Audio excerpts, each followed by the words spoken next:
ঘরে ছিলেন তিনি, তার নিয়ম ছিল যে স্ত্রীর ঘরে থাকতেন, রান্নাবাড়া তিনি করতেন।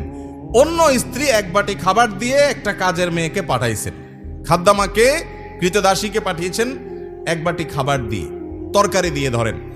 তো ভালো বুড়া রান্না করেছেন, রসুলের জন্য পাঠাইছেন।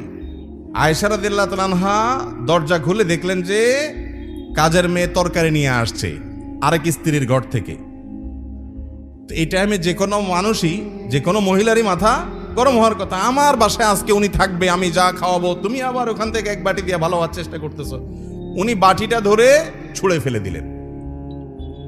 ফেলে দিলেন। বাটির সব তরকারি তো গেছে, বাটিও দুই টুকরা হয়ে গেছে, কাঁচের বাটি ছিল।